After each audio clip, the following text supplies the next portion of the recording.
Hello, everybody. Hope everybody had a good day. And today I'm going to talk about Aquafeed extrusion, focusing on precision. And if you remember, we have done that at Bangkok, the aquarium show in aquaculture show in Bangkok, victim show in Bangkok early this year and in September.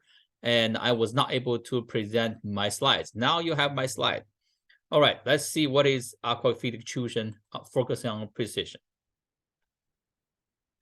Well, the whole extrusion process, you can see it's a very complicated process involving a lot of different processing equipment. Well, if you only focus on one equipment, does it make any sense? For example, in this case, extrusion.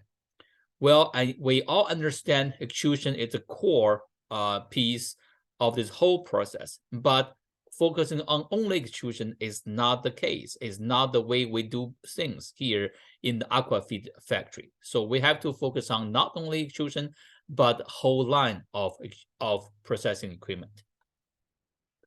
Well, when we talk about the controls of a Aquafeed factory, we have pretty much different levels. For example, at the very first level is automated plants. Most likely you will see a modern Aquafeed factory. We have a certain automation plants that we have machines, we have process being automated. And then on another level, we have a digital assisted plants, which not for Aquafeed factories. A lot of time you see for the pet food processing facilities, pet food factories, you'll see a certain digital assisted plant. That means all the data and the processing informations and decisions can be made based on these informations.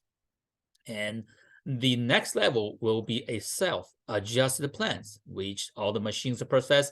They're optimized in a closed loop, which at this moment we don't have any case to reflect this kind of factory yet. But the whole future for a Aquafeed production will be a smart plant. That means a fully automation plant, all the operations through the intelligent and self-learning process. Well, the smart plant, the reason we want to chasing for this smart plant targets of the digital journey is we want to have the highest yield. We want to optimize manpower and also supporting the operator. Well, since we're looking for sustainability for the whole Aquafeed efficiency and also Aquafeed industry, the efficient energy use, and we try to make sure that we utilize the energy in the most efficient way. And also we need to make sure that we have a real-time monitoring the whole process, and we also have a enhanced quality. And the ultimate goal is to achieve the higher capacity or the ultimate capacity with the lowest energy consumption and also the lowest management cost and also lowest waste. First of all, the very first processing equipment you will see in the Aquafeed factory will be a hammer mill. All right, how do you control hammer mill? I mean, hammer mill, what we want to see from an outcome of a hammer mill will be a very uniform product size distribution, and that's what we're looking for. So that's why we need a intelligent control system, and also we need intelligent adjusted system, and also intelligent analysis system. What's happening is that you have a set point of particle size you would like to see. And then according to the granulation feedback from the particle size measurement, which is the intelligent, this is analysis system. And then the target value is set on the whole Bühler control system for the frequency of the hammer mill. So if you see the particle size too fine, and then you have a sensor to tell the whole processing equipment, so we have to adjust this sensor to adjust the hammer mill main motor to slow down to make sure we're not going to over mill the product, so we have less dust or less fines. On the other hand, if the particle size is too coarse, of course, then the sensor will tell the motor to speed up to get to the set point.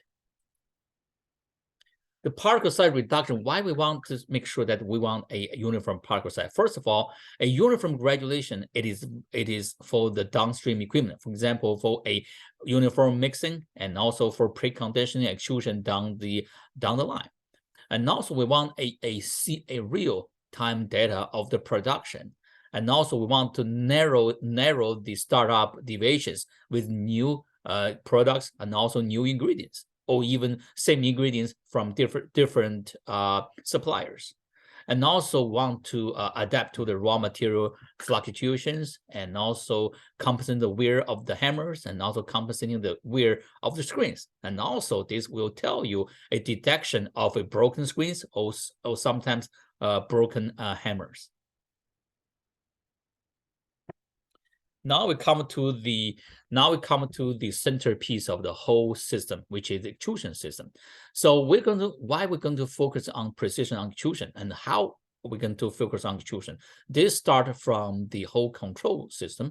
We have an eco control to make sure this is the most efficient system, and also it has to be a most flexible system that we can use this to produce all different products. And also we have a extrusion system, the density or bulk density control or SME control going to be the key feature to present. And also the ultimate goal is to achieve a consistent flow of product with a optimal product quality. All right, when you start to look at extrusion system, the reason I'm calling that extrusion as a system is not only it's a single machine, it is a system of different equipment.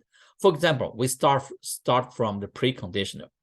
This means we want to achieve precision on moisture and thermal energy management. What means that this system is we call a multi-stage preconditioning system, and most likely it will be installed by the side of the extruder.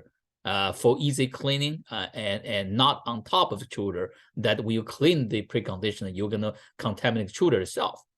So in this photo, you will see a two-stage. It's going to be a two-stage preconditioner system. It's the preconditioner on top and the retentioner on the bottom. They are separate. Why? We want to separate these two chambers. First of all, we want to achieve a homogeneous mixing in the preconditioner. In the preconditioner on the top, the shaft is turning at a very high speed, 500 to 600 RPM. This means it will give you a robust, very strong mixing action to the product. That the purpose of this to make sure that all the raw materials in the dry powder form will be met with steam and water injection, and you want to achieve a homogeneous mixture of products in this chamber with the high mixing speed.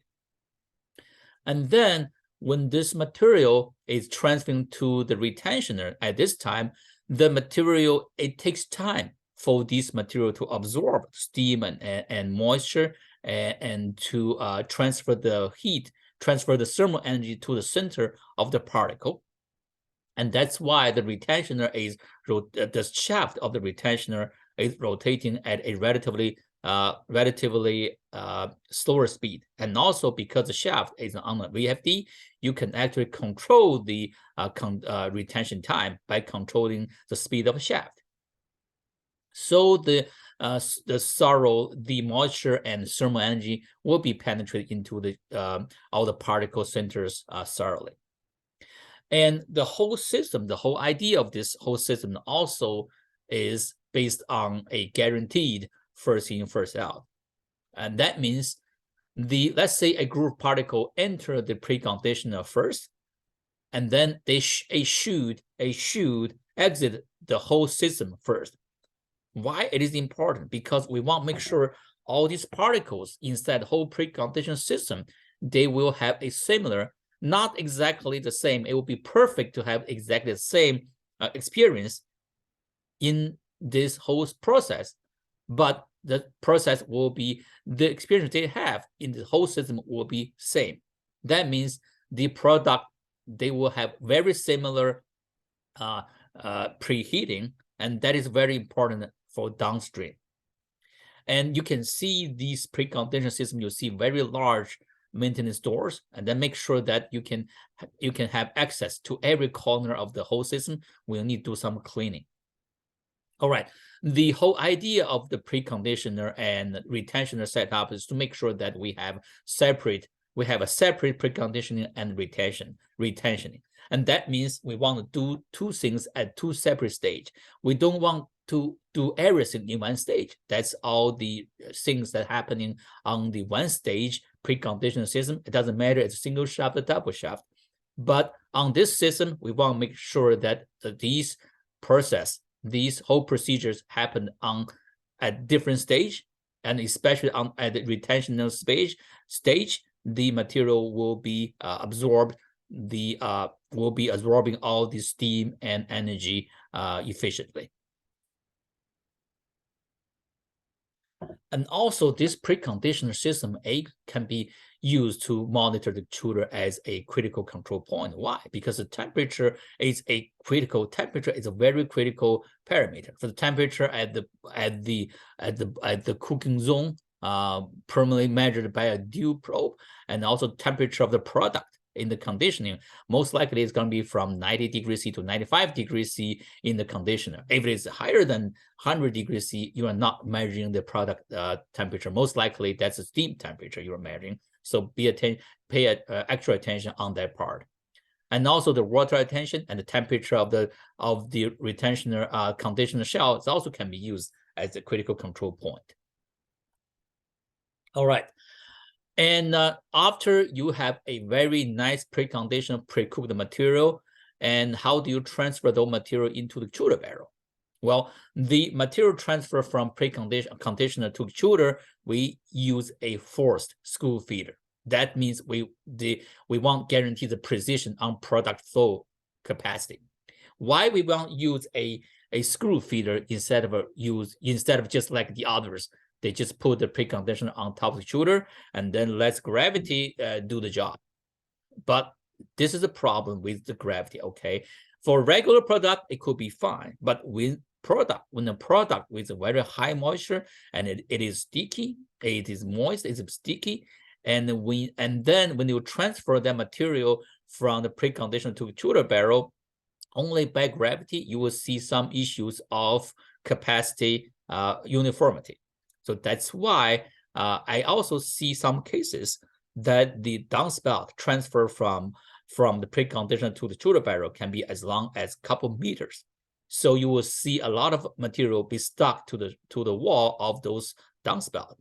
That's why we use this forced screw feeder to guarantee a higher throughput, a force feed, and leads to a greater extruder barrel fills. So single screw extruders, that if you fill the barrel better, give the extruder barrel better fill, you're gonna have a uniform product quality.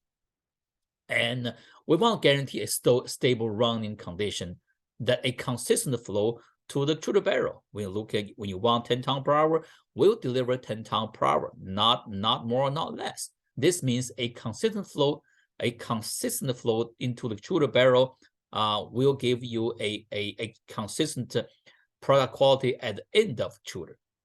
And the quality means due to the relatively motor load, when you have a consistent flow of a product into the extruder barrel with all those pre-cooked material at a relatively close, uniform pre-cooked level, your extruder motor load will be consistent. You don't see a lot of fluctuations. So in this case, a better quality, a uniform quality will be achieved. And all those, especially at the startup of the extruder machine, those materials that they're not conditioned very well, they will be we have a bypass flap down at the preconditioning system. Those material that is not efficiently preconditioned will be bypassed.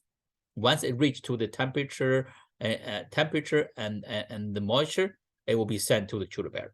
So in this case, we want to make sure you have a consistent flow with a precision control on the product flow into the extruder barrel with this force screw feeder.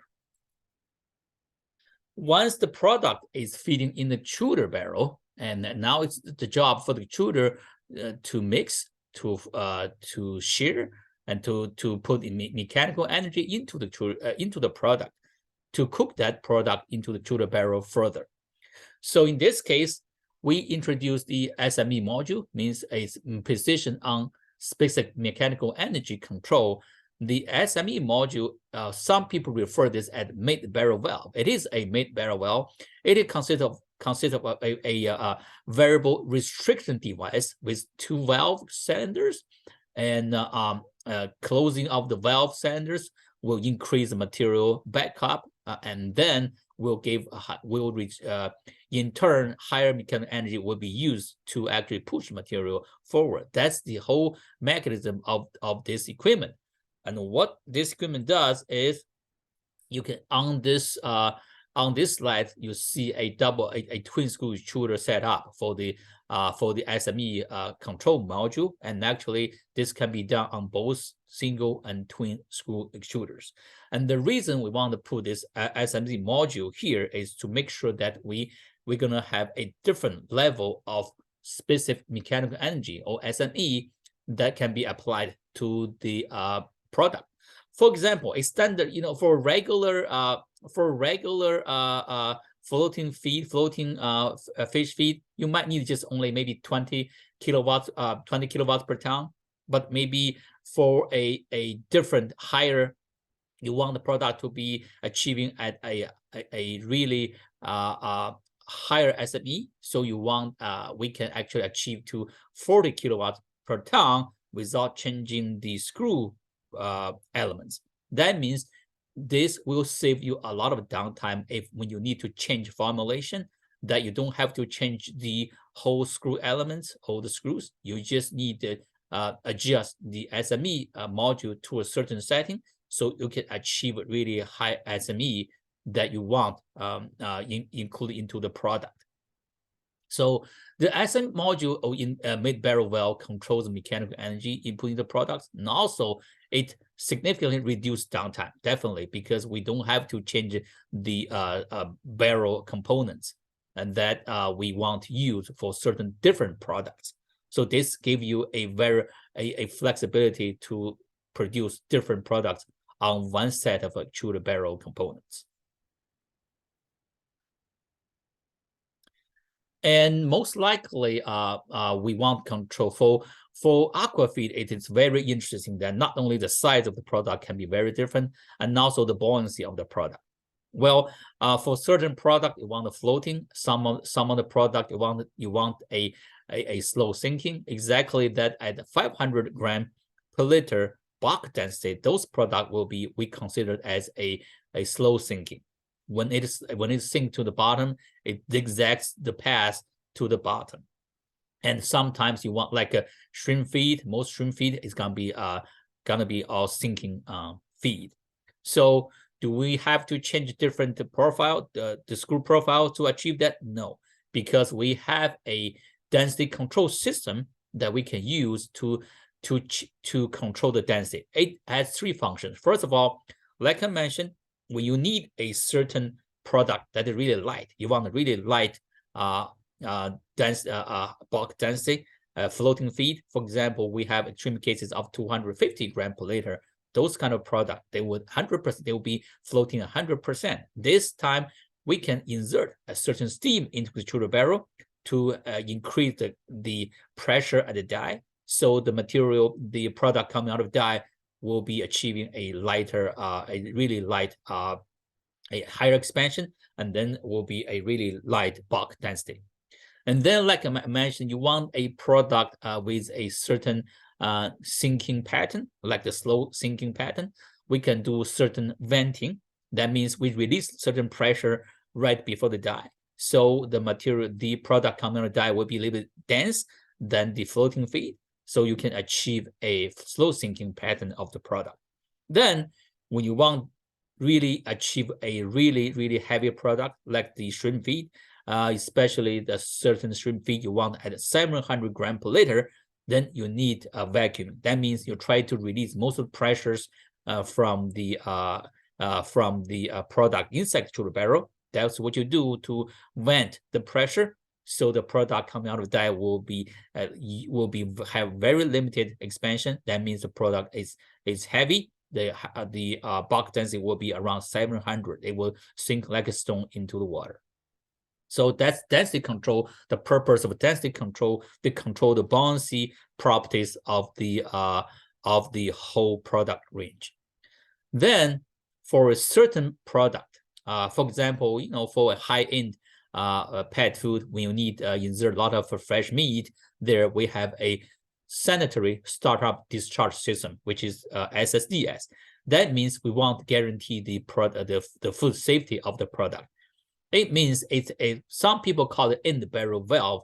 It is a safeguard of feed safety and food safety. Feed safety is food safety. So in this case, when the product is, for example, your setting point of temperature of accepting those products is at 120 degrees C.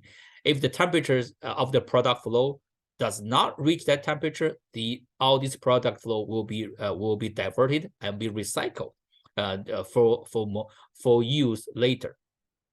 And then when the temperature of the product reach the safety temperature, which is 120 degrees C, and then the product will be sent into the die for shaping and cutting, and shaping, and then further sent to the drying system. So this device, SSDS, give you the ability to actually control what product can be sent to the die, and also this is the automated control of product safety. Well, once you combine all those features together as the SME control and also the bulk density control system, we have a precision control on bulk density. So that's for Aquafeed. This is very crucial for Aquafeed, especially for those sinking feed. When you want sinking feed, you want them to sink 100%, and also also for floating feed, you want them to float on the surface of the water. So when you put SME module and bulk density control together, you can see from the photo, you can achieve a very different SME value and also the bulk density value. So in this case, we want to make sure that we can actually fine tune and actually control the density of the product at a very large range. For example, from 220 gram per liter all the way to 700 gram per liter. All right, after you have all these products coming out of the extruder with very nice feature, also a certain moisture content, what do? You have to dry them. Most likely for a extruded Aquafeed, you see moisture content anywhere from 20% all the way to 25%, sometimes even 30%, with some really higher bulk density product, especially like those salmon feed or shrimp feed. They need a certain high moisture to extrude, to have a better extrusion performance.